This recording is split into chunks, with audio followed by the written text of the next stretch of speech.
You need to be guided. What is it you are trying to achieve, right? What is the objective? And like I said, the objective of coming up with a code is to ensure Nigerian businesses govern themselves in a way that better assures their sustainability. We want Nigerian businesses to survive for 100 years or 200 years, right? You don't want to hear of a company today and after the initial leaders exit the scene, it collapses. So that is what you are trying to achieve, right? So it's not about complying with a rigid set of rules.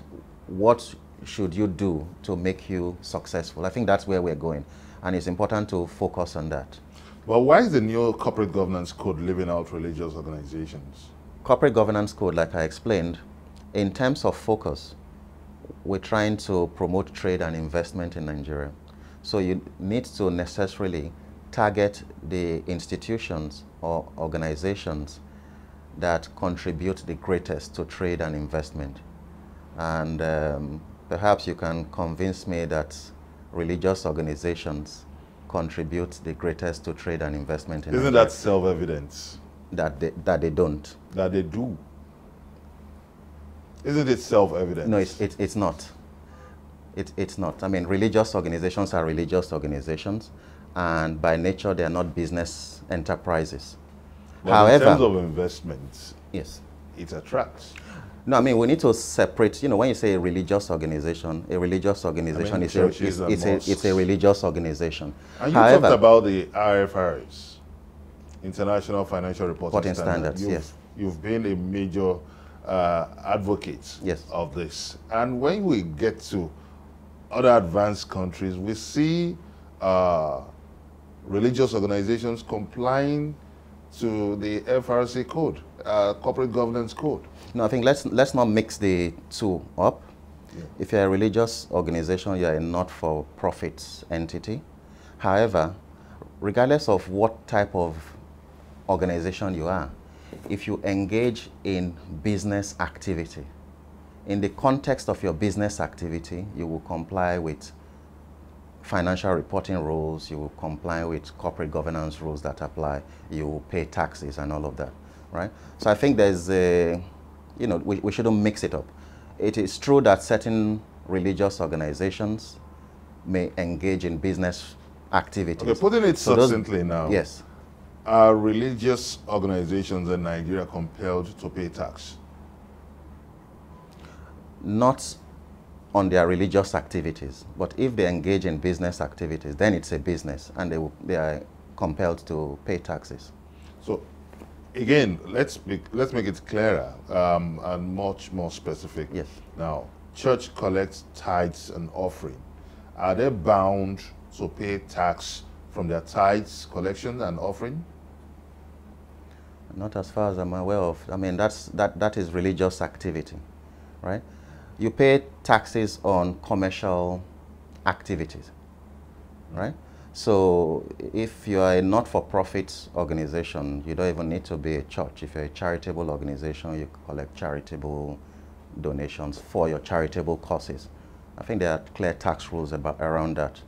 But if, as a charitable organization, you set up shop, you buy and sell and generate a profit, then of course you are obligated to pay taxes on that. Are religious organizations complying to the corporate governance code and the financial reporting standards regarding to the business activities? What's the level of compliance you've seen so far? In terms of compliance with the code, I think we're still some way off in, having the code in the public domain and giving organizations a bit of time to understand the code and then implement it for about a year before we now start reviewing implementation. Okay, there is another practice also being observed, and I want to put it to you now. Is it in line with corporate governance code when we see relations sitting in the same board of an organization? Is it right? Well, I won't speak about that in terms of right or wrong. When you... No, when I said Is it right? Ab initio, there's nothing wrong with it. Is it in line with the corporate governance code and the IFRS? Now, if you look at the corporate governance code, like I explained, it's based on principles, and there's a principle there that says for the board to be effective, right, it should take into account diversity in its composition, in terms of experience, in terms of gender, without compromising competence and a number of other good things. So diversity in the board is something that is clearly recognized as good to have. Are you not providing escape routes to non-compliance figures or players in the corporate governance sector? No, I think that is a mind shift people need to necessarily have about the issue of corporate governance. Government is not pushing good corporate governance for, if you like, government reasons. Would it be right to say that that there are no clear and extant laws governing corporate governance in Nigeria? Of course, the law is clear around corporate governance. And if you look at the law, the FRC Act, it says the FRC should ensure good corporate governance practices in the public and private sector. So the law is clear, ensure good practices. And when we talk about good practices, it is not a theoretical concept, right? A practice is good because it brings business success, right?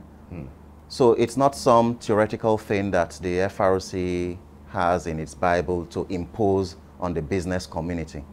We're looking at strategies or practices that have worked well for business over time, bringing them together in a code and preaching it and pushing it out to the business community. Do this because it has worked.